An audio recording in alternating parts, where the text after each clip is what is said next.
So our next speaker hails from Google. He's a founder of the Kubernetes project. He works in the Google Cloud Platform, leading engineering efforts to make the Google Cloud Platform the best for running containers. Heard a lot about that today and got more to come. And so, you know, he's got the GitHub commits to prove that he is the founder of the Kubernetes project, #1. And so while he's been at Google, he's managed a cloud VMs team and the cloud DNS. You know, any more clouds, he'd be a meteorologist. So previously he was a professor at Union College in Schenectady, New York. He received his PhD in computer science from the University of Massachusetts Amherst and a BA in computer science and studio art from Williams College. So without further ado, here's the man, Brendan Burns.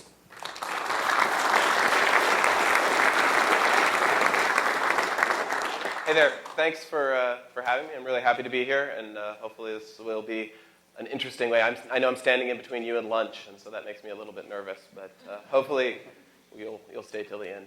Oh, display port, right. I'm supposed to switch that.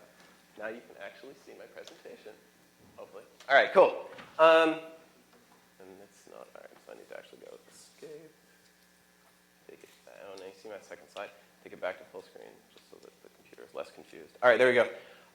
So I just wanted to kind of level set with everybody and figure out what sort of your experience level is. Can I just get a quick show of hands? How many people have, maybe other than today, obviously I guess everyone's heard of Docker at this point, but coming in, had everybody heard of Docker? And people have heard of Docker? That's most of people. People who actually run with Docker, run Docker? That's a lot fewer people. People who are using it in their production workload or dev workload? That's like a few people. Red hat guys are raising their hand. I knew that, actually. All right, so I'm going to skip out of my presentation for a second and actually drop into a slightly different presentation that I did elsewhere, just to talk a little bit and contextualize about containers, because I think people have maybe seen some stuff, but I wanted to sort of level set people a little bit so they know where we're coming from with containers. So on the left-hand side here, you can see a traditional virtual machine where the physical processor is shared. You know, if you run two virtual machines on a physical machine, the physical processor is shared. But the virtual processor, the operating system, the libraries, and the user code, that's all yours. You keep all of that. That's good, I guess, in some ways because you have strong isolation, but it's bad in other ways because suddenly you have all this stuff that you have to manage. And in fact, you're a developer, or most people are a developer or an operations person, and you actually don't want to manage the operating system or really the processor or in many cases even some of the libraries. And what containers enable you to do is actually sort of reduce the scope of the things that you have to manage yourself. It shares an operating system, as Paul pointed out. It shares the kernel. It shares the processor. It shares the physical processor. The virtual processor doesn't have to be there, obviously. You can run containers on bare metal and not on virtual machines, and then you're just sharing a physical processor. But the real point of containers is that they reduce the scope of the things that you have to manage, and they separate concerns. And so if there's one topic that's going to sort of be the theme of this talk throughout the day, it's that it's entirely about decoupling things. And we'll talk a little bit more about the motivations for decoupling in just a second. So concretely, containers address a ton of developer needs, and in particular, it solves these problems. But it ran on my machine problem. Right? How many people have had that happen, where you develop your code, right? Or actually, usually you're the ops person, and the developers develop their code, and they say, it's great, push it to prod, let's go, and you push it, and it breaks, right? And they say, but it ran on my machine. And so containers solve this problem by encapsulating the dependencies of an application together. They create this box where everything that you need to run your application goes inside the box, and it runs identically whether it's running on your laptop or running out on a production workstation. And this even goes across potentially even distributions of Linux. You may want to run Ubuntu on your desktop because it's really great for graphical, no offense, but it's really great for graphical user interface, but you want to run Red Hat on your production servers because it has reliability guarantees. You can make sure that that container works the same in both places. You don't have to worry about linking and shared library issues and all sorts of other things.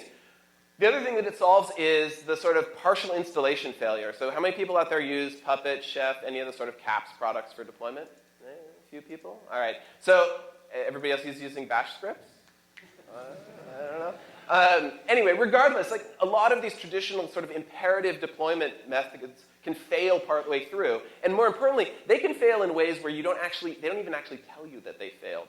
Or they can fail in non-idempotent ways where when you try and hit it again and when you try and do that deployment again, they don't work, right? So maybe the first time it made a directory and the second time through it tries to make that directory and that make directory fails. Containers allow you, they give you a very clean signal. Either they're installed or they're not.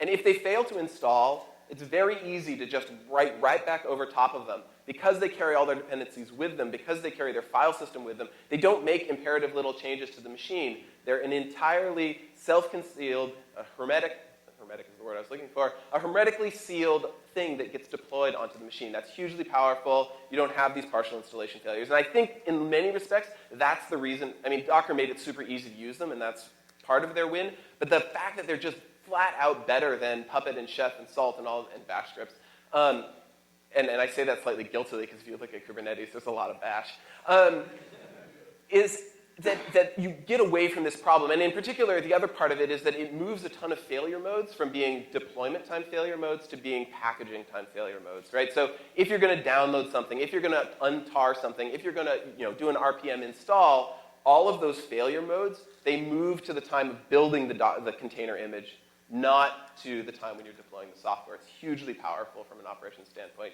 And then the last part is the dependency hell. Because the different container images are self-contained, even if they share the same library, they don't actually share literally the same library. So you don't have a problem where you want to update MySQL, but MySQL updates a libc, and your Python also uses that libc, so suddenly you have to update Python at the same time as you update MySQL, but you really don't want to update Python, right? You don't have this dependency hell problem that happens a lot. So these are the real motivations behind containers. All right, and then so I want to talk a little bit about containers at Google. Containers are a core technology inside of Borg.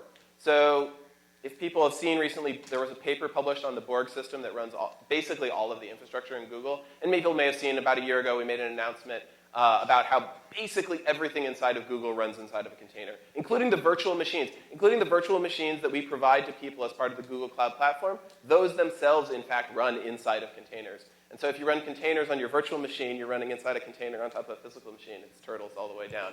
All right. And so they improve our data center utilization, they enable us to do automated application management, and they really are a better abstraction for cloud computing, right? Cloud computing, I like to say that cloud computing so far is really just a better version of the place where you used to buy your computer from, right? It's a better version of Dell or whoever you used to buy your computer from. They can get you a computer in an hour and they take it back when they're done. But they haven't really changed the way that you build systems. And I think that containers really offer us an opportunity to change the way that we build systems in a hugely powerful way. And I hope that Kubernetes is a big part of that. All right, so hopefully that contextualizes everything a little bit. Drop out of that presentation and back into talking about Kubernetes proper. Okay. So this is where I like to start with the motivation for decoupling things. This, as you can see, is a coupled system. It's got a tractor trailer, it's got the tractor part and the trailer part. They're coupled together at that hitch, and things have gone badly. Right? Anybody who's backed up a trailer knows that this is a hard problem. And the reason that it's a hard problem is it's a two-dimensional problem. You have this movement in one system affects another system. There's a coupling there that is hard to plan for and is hard to manage and is a little bit counterintuitive, right? Because your trailer's going this way, and or your truck is going this way, and your trailer's actually going in the opposite direction if you're at the wrong angle, right? If you instead made those two separate cars, if you made the tractor a car and you made the trailer capable of movement on its own, two one-dimensional problems backing up, much, much easier to solve. And so the whole theme of this whole talk and of the project in general is this notion that decoupling your systems is the way to achieve reliability and scalability, team growth. There's all kinds of pieces, agility. There's all kinds of things that come out of building a decoupled system. And I think this is the trend that we're seeing from trendy words like containers and microservices and all of these sorts of things. DevOps, even, as we'll see on the next slide, like what they're really saying is decoupled systems work better. All right. So I want to take a little bit to talk about ops and decoupling of ops, or SRE, as we call it internally, Site Reliability Engineer. Although, ironically enough, many of them don't even deal with sites, but it doesn't really matter. I think that one of the things you really want to do when you're talking about providing for a reliable system is decouple the scope of influence and the ways in which changes you make can affect the rest of the world. So I think at this point, by and large, we've decoupled hardware SRE. Right? The joke I like to say is, like, if you're in the cloud, I could judge how old your company is or your startup is by asking you essentially, are you in the cloud or not? If you're using a cloud provider, you're somewhere newer than 2008. If you are not using a cloud provider, you were started somewhere before 2008. 2008. And I think that's just the way it's going. There's very few reasons to run your own infrastructure at this point. We've decoupled hardware infrastructure, hardware operations, and by and large, companies like Google and the Google Cloud Platform and other public cloud providers are taking on that responsibility for you. Power, maintenance, purchasing physical machines, all of that stuff. Right? That's a problem that most people have decoupled away from. But the next step is in decoupling out kernel and operating system operations, right? The people who roll out your operating systems should be able to roll out your operating systems independent of the applications that are running on top of them. Right? And this enables you to have an entirely homogeneous fleet of operating systems out in your virtual data center. This is hugely powerful because it means that there is no more sort of like, oh, this team wants this version of this operating system, and I have to have this heterogeneous mix of things, maybe even with different management consoles, different kinds of certifications, and I have to worry about which team wants which machine. All of that goes away. You roll out a single machine image, and there's a bunch of them. Atomic is one. CoreOS is another. There's a bunch of other machine images that are really dedicated to being this stripped down, container-optimized operating system that enables this kind of separation. And then we move up to cluster administration, cluster SRE, where that's where a system like Kubernetes comes in, right? The job of Kubernetes is to take this fleet of machines out there and turn it into a single resource and decouple your application owner from the actual details of what's going on. And then finally, at the very top, we have application SRE, the people who are running your applications. And really, this is the way, I think this is sort of what DevOps kind of got a bad rap. But I think that this is really what DevOps was trying to say, which is that like the people who run your applications should be the people who wrote your applications. But you don't want them to be rolling out kernels. Trust me, you don't want me to be rolling out kernels, right? And I don't want the kernel guys to be rolling out my software. And so this software stack that you see here enables this decoupling, which enables us to have our own separation of concerns. I roll out my application independent of where the kernel is at. People roll out the kernel independent of what my application is doing. And these one-dimensional problems are way easier to solve by themselves than when they're coupled together, which is the world that we live in, or that a lot of people live in right now with traditional VMs, or traditional physical machines. All right, so I want to jump in and zoom in a little bit on the Kubernetes layer and talk about specifically what Kubernetes does. And what the Kubernetes API really is trying to provide for is a unified compute substrate that abstracts the details of your homogeneous machine fleet. So you have this fleet of machines. They're entirely the same, as I said. But users don't really want to deal with that, right? They want to deal with a higher level abstraction. And what they want to deal with is essentially what we call logical compute. You want to come and say, I have this application that I need to run, and I know that it needs 2 cores and 5 gigs of RAM, maybe 10 gigs of disk, right? Hey, system, these are my resource requirements. Make it go. I don't want to have to say, like, oh, put it on this specific machine, or, oh, find me a place where there's some cores available. I want the system to take care of that for it. Just like, my laptop at this point has 4 cores on it. When I double-click on an application in my laptop, I don't tell the operating system which of those cores I want that application to run on. I don't care, right? I want the application to run. It needs some memory, it needs some processor, and the operating system's job is to most efficiently find the right place to put it so that it runs correctly. Same analogy writ larger when you're talking about physical machines or virtual machines, providing the resources instead of the cores on my laptop. But the exact same idea. When I create an application, find it a home, make it go. But there's more to it than that, and we'll see how that goes going forward. We'll see about those details going forward. All right, then I want to take a brief moment to talk a little bit about the architecture of Kubernetes. There is the master that Paul showed you earlier. Those are the components, the API server, the scheduler, and the controller manager. Those are all the components that sort of make up the master, as well as etcd, which is a key value store produced by the folks at CoreOS. Very happy to be using it. It's a really awesome piece of infrastructure. It's based very strongly on a system called Chubby that Google created and wrote a white paper about, and CoreOS then created a system like it for everyone to use. The API server provides an AJAX interface or a RESTful interface that you can contact via AJAX. You can contact via our kube control command line tool that I'll show you in a bit. The OpenShift folks can build their UI on top of that. So it's a very flexible RESTful API that you can manipulate and at this point we export a Swagger doc for it, so you can generate clients for whatever language you want to use. And then on each node we have the kubelet that was previously mentioned, which is this daemon agent that's responsible essentially for managing the containers on the machine, as well as a service proxy, which we'll talk about in a bit, which is responsible for providing some load balancing and interconnection between the containers. So that's the basics of the architecture. I'm not going to spend too much on the architecture because, frankly, I hope that most of you don't care. right? I hope that most of you want to use the API and just trust that we'll implement that API in a way that works, because that's the power of abstraction, right? That's the decoupling of the user from the implementation. That means that I can manage the cluster for you, and you can simply consume those resources. Okay, so I want to talk about the concepts in Kubernetes. I'm going to start with pods. It was briefly mentioned before. I'm going to dive in a little bit more detail. The idea behind a pod is that you have multiple containers working together to produce a solution.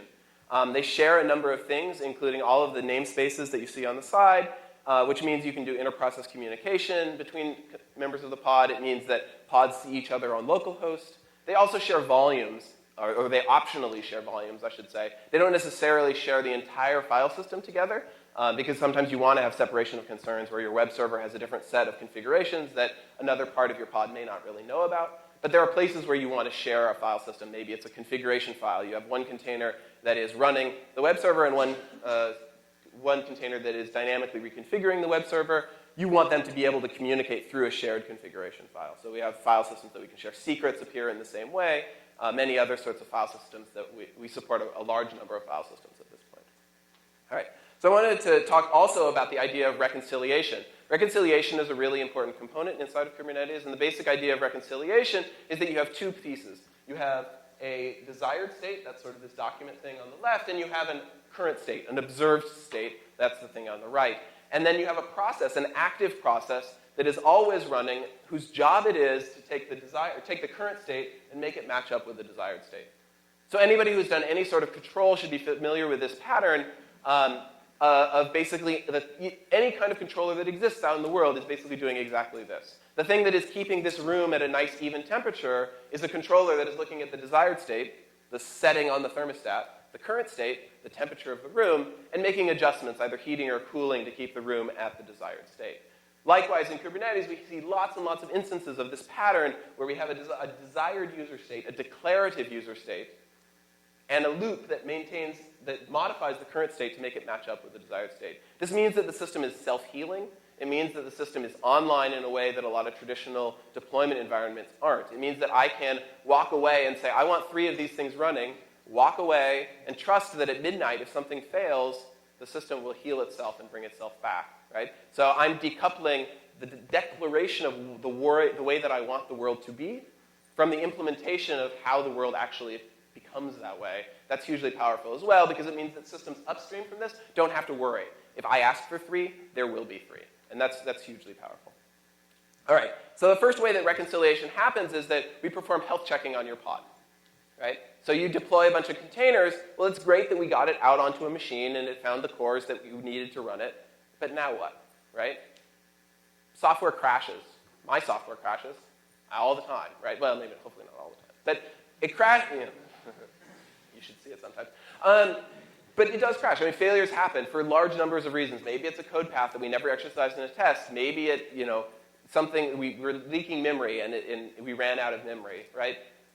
There's reasons why software fails, and we need to have a system that is checking to make sure that when the software fails, it comes back online.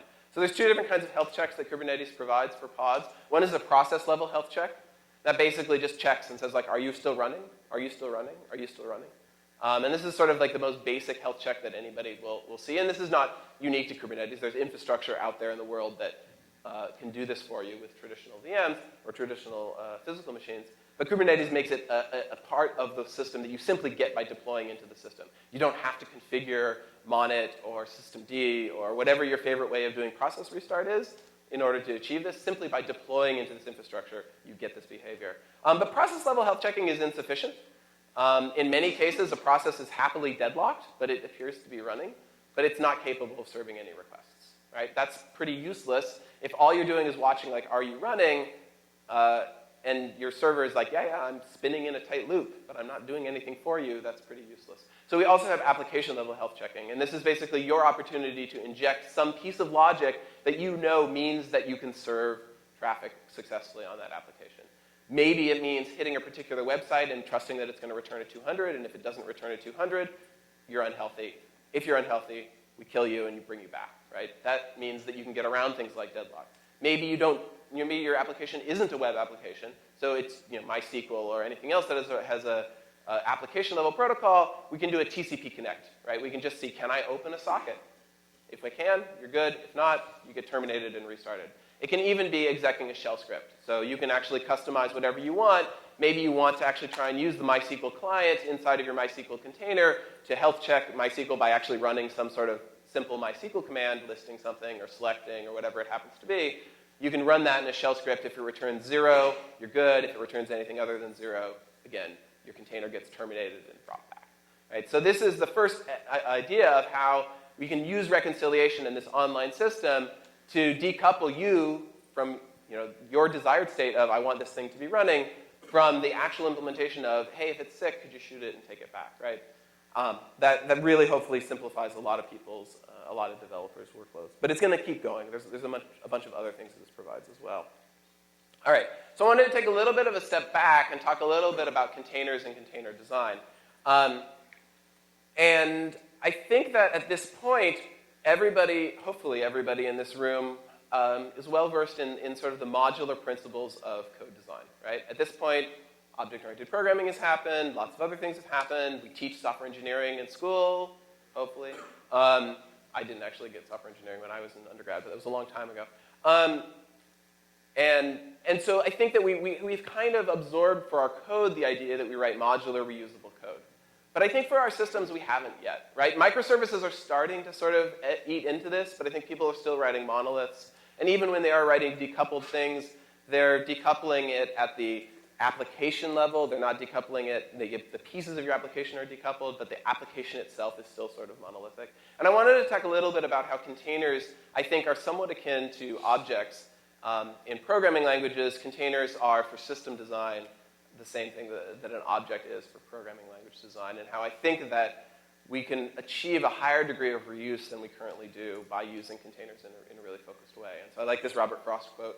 I did my PhD in Amherst. Robert Frost lived in Amherst for a long time. And he basically said, good fences make good neighbors, in this poem called Mending Wall. And I think that the idea is that simply by drawing a box, right, a container draws this box, and simply by drawing a box, the container forces you to think about what should be in the box and what shouldn't be in the box. Right? In a VM, because oftentimes you SSH in, you run apt-get install, you do whatever else, these very manual imperative steps, you kind of mix and match, and all these pieces kind of smoosh together into one system. There's no clean boundary. You're not really forced to think about like what's inside, what's outside, what's the separation of concerns. Containers, I think, afford us an opportunity to think very carefully about what are the various component pieces of our application and put only those pieces into one container and put the other pieces into another container. And this has all kinds of benefits that I'll go into in a second. All right, so I want to talk about patterns that I see. So one of the things that happened in object-oriented programming is that object-oriented programming existed for a while, and then all of a sudden people started writing these patterns books. And then people got really obsessed with patterns for a while, and I think that's calmed down a little bit. But people were really obsessed with patterns for a while. So I'm going to do my best to sort of try and obsess you with patterns of container composition now. And hopefully in 5 years someone will say, like, yeah, people are really excited about container patterns. That's a good thing. All right, but the first kind of pattern that I want to talk about is the idea of a sidecar. So a sidecar is in fact, you can take a container like Node.js over here, and you can extend and enhance it with something like a get synchronizer. So these are two different containers, a Node.js container and a get synchronizer container. They share a file system together, right?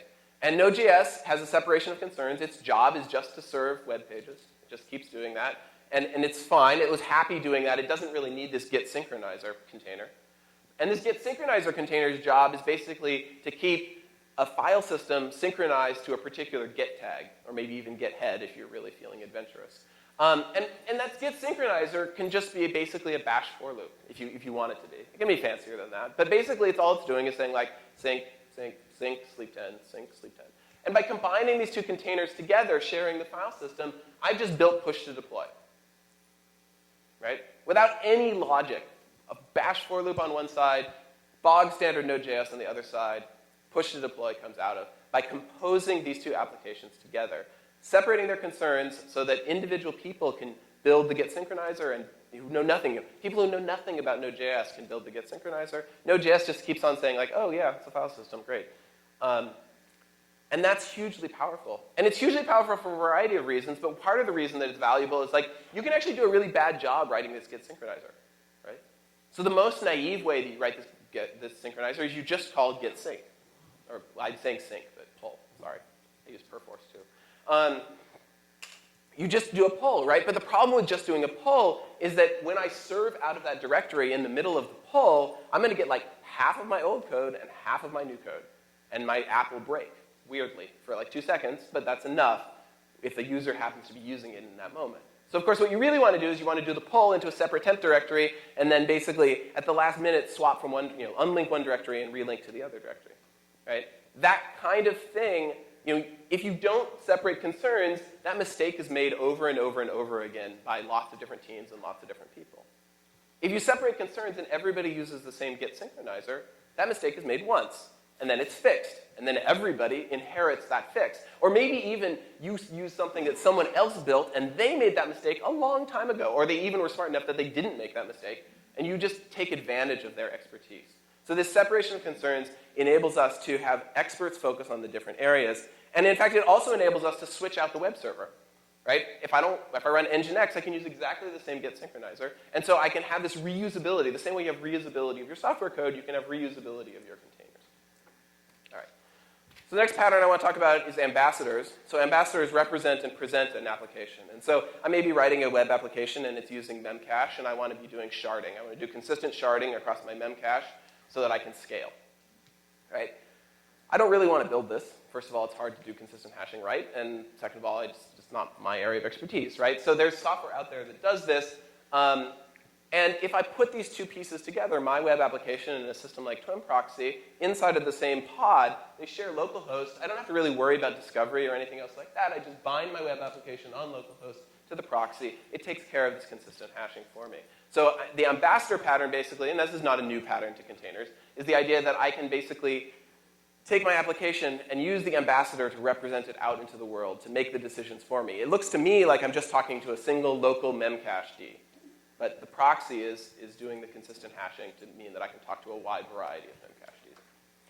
And then finally, adapters normalize and abstract, right? So there's lots and lots of software out there, Redis and RethinkDB and Cassandra and MySQL and ...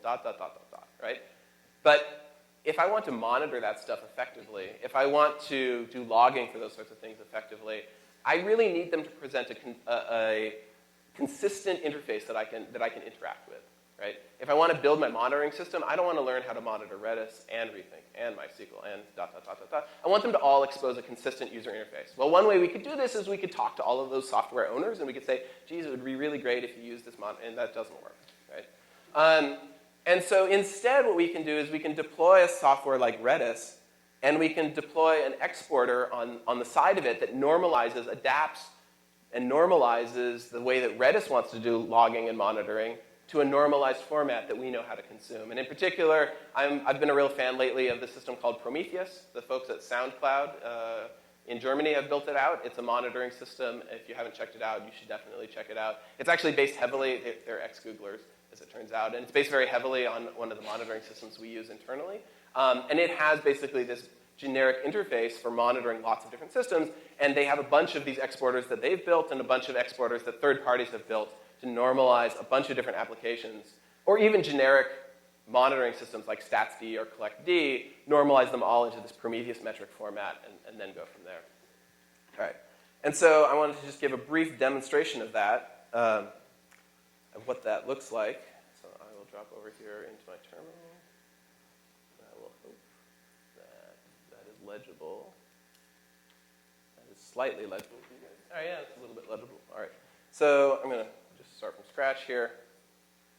So I'm running a Kubernetes cluster here, and what you can see right here is I have my Redis Prometheus cluster right here, and it's running to, I will make my terminal wider so that it's not, I felt a little guilty when Paul was like, this 400 column wide thing, because that's pretty much my demo, but you know, what are you going to do? This is my Redis, oh, it's off the side, that's no good. Bring it back over here. There we go. All right, so this is my Redis Prometheus pod. It's running the Prometheus exporter. It's running Redis. Prometheus exporter is just a little daemon that is basically scraping statistics out of Redis and making them available as Prometheus metrics.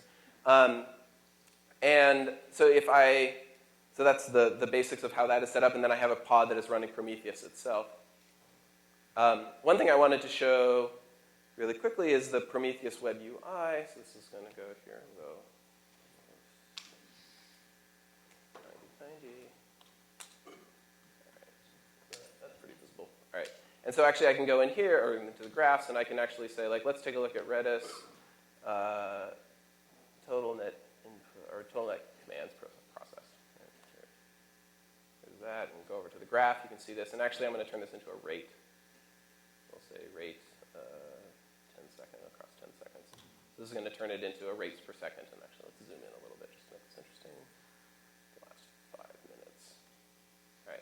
All right. So these are it's very low level because there's nothing going on. But this is the monitoring of the commands processed by the system. And it's all being exported to this common Prometheus system. So I can put MySQL metrics into here. I can put Redis metrics into here. I can put front-end metrics into here.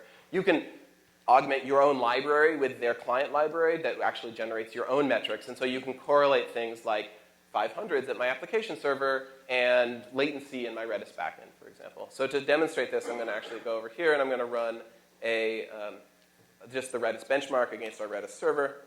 It's going to start pounding on that Redis server. And if we dump back into the Prometheus thing here, you can see the load is starting to spike up. Like that's the jaggy line that was right around 0 before has now dropped to basically a straight line because we've scaled up. And if we hit reload, you can see there's the load ramping up.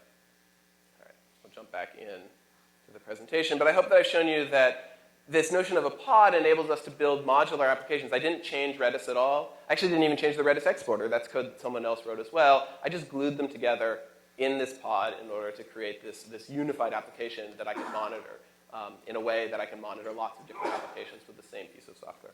Okay, so I wanted to take a quick step back and sort of try and drive this analogy home a little bit further by saying, let's take a look at your code, right? If any of you are building software in a sort of vaguely modern way, your code looks a lot like this, where there's code that from libraries and applications that you contribute to.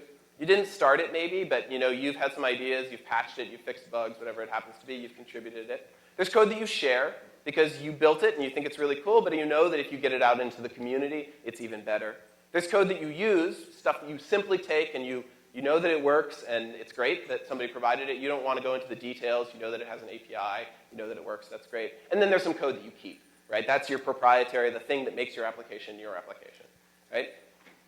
But I suspect that when you start looking at your cluster, when you start looking at your application, it looks a lot more like this, right? Where there are pieces that you keep, and there are pieces that you contribute to, and there are pieces that you just use MySQL or Redis, where you just use that application. But it's at the application level, right? You use MySQL, you use Redis, you use, even if you use something like, even if you have a container using Rails, you take the Rails image and you tweak it and you turn it into your own image, right? You don't have any separation of concerns. And so what I would like to encourage people towards is that when the next time you start thinking about things and the next cluster that you build, I'd like it to look a lot more like this, where the individual pieces that you deploy are actually made up of modular, containerized components that interact together and are hopefully reusable. There's a lot of value in this, right?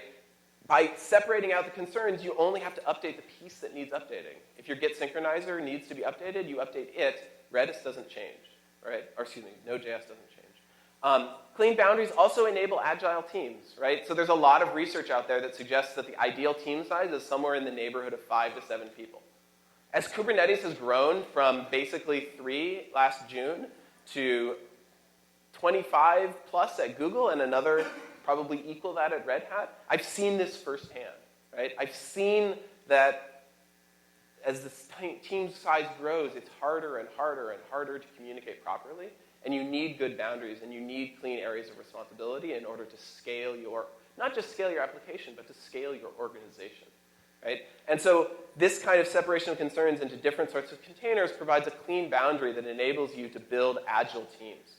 And then finally, there's all of the advantages of reuse that we all know by heart from programming languages at this point. It's faster to build systems. You get to leverage expert knowledge everywhere, so it means that only the person who knows about monitoring builds out the monitoring container. Only the person who's taught a lot about how to do, git pull does your Git synchronizer. And then finally, you have a consistent interface and experience. Because these pieces are the same and used across your entire organization, the experience of monitoring is identical. The experience of logging is identical. I think that's hugely powerful. Okay, so that's sort of my pitch for building containerized applications. And in order to achieve this, as a container designer, as someone who is figuring out how to take your application and package it in containers, think about separating concerns. Design your containers for reuse. Make them parameterizable. Document them so people know how to use them. Build consistent experiences so that if I learn how to use this container that you've built, I know how to use the next 3 that you build. And finally, avoid the not invented here syndrome, right? If there's something out there that's useful that you can adapt and use, adapt it and use it. Maybe you take a container and parameterize it, an existing container, and you parameterize it for your use, right? Make it available to the community. This is, I think we're in the beginning stages of building a standard library of container images that will radically improve the ability of people to build distributed systems in the same way that I think libraries of software enabled us to actually program the systems in the first place. All right. So that's a lot about the Legos, I guess. That's a lot about the blocks, right? A lot about the pieces that you might build in order to build your system. And now I want to talk about how you build the starship, right? I want to talk about how you take all those blocks and put them together into something that does amazing things. Okay, so the first thing I want to talk about is something that covers all of the objects inside of Kubernetes, and that's the idea of a label. Every single API object inside of Kubernetes has a label. The label is really just a key-value pair. One of the things we learned early on is that hierarchy is bad, right? Hierarchy is coupling, right? If I say this thing is owned by this thing is owned by this thing, that's a coupling and a specific focus of viewing the system that you're building. And it turns out there are lots of different perspectives and lots of different ways of organizing your system, and they are, depending on where you're coming from, each one is the correct way to organize your system, right? If you're a hardware ops person or you're an operating systems ops person, you want to take this very machine-oriented view. What is everything that's running on this machine? What is everything that's running on this other machine? Because if everything that's running on one machine is failing, that machine is probably bad, right? If you're a developer, you want to take a sort of layered view. Where is my front end? Where is my middleware? Where is my back end? If you're a billing person who wants to know why your public cloud bill is going through the roof, you want to take a very team-oriented view. What are the resources used by this billing area? What are the resources used by this other billing area? So depending on your perspective, you have different ways of organizing the objects that make up your application, and labels are the way that you can have grouping without hierarchy. Talk about how that works. I'll check what time it is also to make sure I don't overstep. All right, so with labels, you basically can apply these arbitrary key-value pairs, front end, production, user, and then with those labels applied to things, you can perform queries. You can say things like, what is everything that's in stage production? That highlights out all of the jobs that are production jobs for my application. But I can make it conjunctive and say, what are everything that is in stage production and has the role backend? And so the front end has disappeared out of that query, and now I only select things that are backend in production. In some ways, these are akin to jQuery queries, if you're sort of familiar with jQuery and its approach to sort of querying the DOM. You can sort of think of label queries as being the same kind of way of selecting a particular subset of objects that exist in the Kubernetes API. And these really become the backbone on which the next two objects inside of Kubernetes I'm going to talk about are built. All right. So the first is the idea of a replication controller, because the first thing that you find out when you want to build a reliable, scalable system is you need to replicate, right? It is insufficient to have a single instance. I am actually old enough that when I first started building systems, we didn't do this, right? We went to Sun and we paid them a ridiculously large amount of money to give us a machine that basically never failed, right? And we ran one instance of our program on a machine that basically never failed until it did, right? And that turned out to be not the way you want to build systems, right? You need to have redundancy, you need to have replication, you want to be able to stamp things out in response to failures, and that's what a replication controller does for you. So a replication controller takes a template, that's sort of the cookie cutter, the thing that stamps out all of your the pieces that you want to replicate. It takes a label query, which goes out into the world and basically identifies the set of things that I expect to be out there, and a number. I want to have three pods that are running that have the label production and backend. And this is how you create one. And so the replication controller becomes another one of these reconciliation loops that looks at the current state by going out into the world, issuing one of these label queries, finding out how many pods match that label query, and then taking action, either creating or destroying things to make sure that the desired state of 3 running backends matches the observed state of 3 running backends. Right? So if I have 2, I create 1. If I have 4, I destroy 1. So we achieve health checking and growth with the exact same mechanism. Very simple thing to program and test, so highly reliable. All right, the other aspect is services, and the idea behind a service is basically, oftentimes one of these replicated layers is conceptually the same thing. It's a front end or it's a back end, and when I want to talk from my front end to my back end, I don't want to have to worry about reconfiguring my front ends just because I've scaled my back ends. I want to decouple those systems from one another, and the service is the way that I decouple things. When I create a service, it gets a virtual IP address. That virtual IP address is constant and bound to the name of the service, and it's also bound to a load balancer that balances across all of the constituent elements of the service. This means that if I scale my backends, my front ends don't have to be reconfigured. They just talk to backend. In quotes, they get balanced appropriately to the set of machines, or the set of pods that is implementing that backend service. Again, it's this active loop that is constantly querying the state of the world for things that match the label query and programming the load balancer with the set of things that match that query. So that means that if things die because of health check failures or if because I do scaling, the service is continually updated without me having to do anything. All right. So if we put this all together into a really simple sort of 2-tier application, you can imagine having a service out at the edge that is the external load balancer into your system, talking to a bunch of front ends. They're identified by guest book and production in the front end query, replicated by a replication controller that's asking for 3 of them. They, in turn, talk to a service that is the back-end service that, again, load balances across the back-ends, these Redis back-ends that you have in production, again, being controlled by a replication controller that's responsible for making sure that you have 2 back-ends. So this is sort of how you would put all of the pieces together to create an application inside of Kubernetes. All right, so I want to talk now about operations and how, because this is about how you build your application, now how do you actually run it reliably. And I'm running a tad bit short on time, and so I think I'm going to actually skip ahead to the second part of this, which is how do I do a rollout, right? Doing a safe and successful rollout of your software is probably one of the harder things that people do.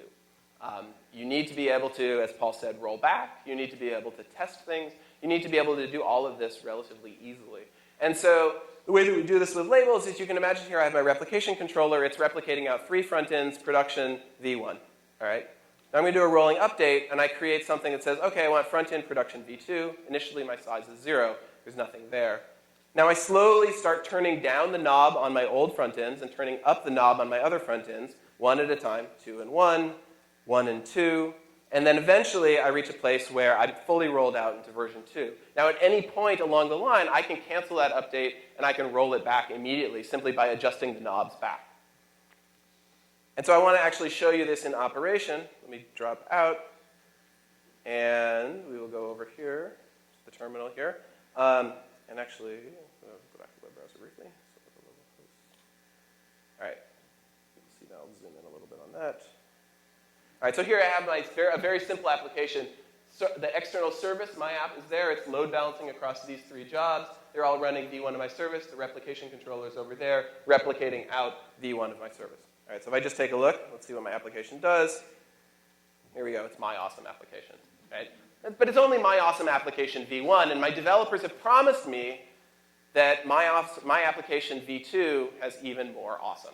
Right? And so I'm really excited. I want to do a rollout to my awesome application v2. So I'm going to come over here and go kube control, rolling update. So you can see here I did this before just to make sure that it worked. Rolling update, update. Right. So this is going to roll me forward to my app v2. All right, so let's see what happens. Go over here and kill that. And what we see here is there's that new replication controller that's been created over there. And it's started to create, it's created 1 instance of my app v2. So let's take a look at that.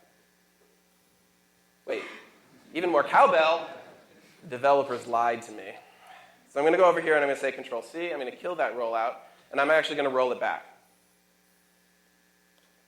So it's found the existing rollout in progress.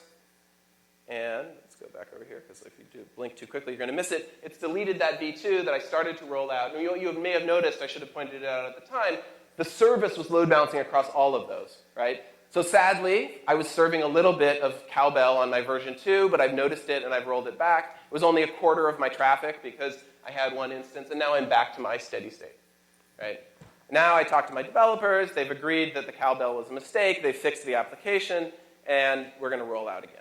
So now we're going to roll out to v3, and I'm going to set the update period to 2 seconds for purposes of demoing. The update period is basically the time that you wait in between turning the knob in either direction. Right? In a normal real-world scenario, this would be on the order of 5 to 10 minutes. It would enable you to actually go and check and manually verify and make sure that you're happy with the way that the rollout is going, and also that there was stability to your service endpoints so that you weren't essentially constantly taking things in and out of the load balancer. But it's really boring to spend 20 minutes watching an update go, so we're going to do it at 2-second speed. All right, so again, that second replication controller gets created. It's going to create my app v3. So now we have a situation where we have 1 of v3, 3 of v1. We're load balancing across all of them. Now we deleted the 1 of v1. We've got 2 of v1, 1 of v3. Now we're going to create another instance of v3. Again, noticing that we have these 2 replication controllers that are responsible for replicating the application, but the service is load balancing across all of them. So the service doesn't really care whether it's balancing v1 or v3. Now we've got 2 of v3. We've killed 1 of v1. Now we're down to, we sort of fully committed to the rollout probably at this point. We've got v3, 2 v3s, and 1 v1. We're going to turn up a new v3. We're going to delete the v1 in just a second. Oh, I should tell you in the meantime, I should show you that actually this is v3 with even more awesome. And so if we come back here, at this point, we have all of our v3 happening, and now the very last stage is to rename that replication controller from being my app that sort of is in the progress of being rolled out to being the full-on production version of my app. And so I've safely rolled myself from v1 to v3 without any traffic interruptions because that balancer is balancing across the applications the whole time, and with the ability to easily and rapidly roll back if bad things happen. And even at this point, I can actually, do a rollback of that rollout if, at some point later I discover a latent bug, means I really want to roll back to v1. All right, so I'll drop back to my presentation here. And so I wanted to conclude by saying, if you were interested in Kubernetes, hopefully this has given you some motivation about why you want to check it out. I am obviously here both because I am very happy about this open source project and very excited to share it with you, but also as a representative of the Google Cloud Platform. We have a hosted version of Kubernetes called Google Container Engine. It's very easy. You can turn up a cluster with a single click. It's a great way to get started. I should say it's in alpha right now, so it is best not for production workloads, but we're working very, very hard, as the Red Hat guys know, driving towards a v1 production-ready version early this summer. And basically, Container Engine can give you your very own small Google data center. And just want to conclude with that. Thank you.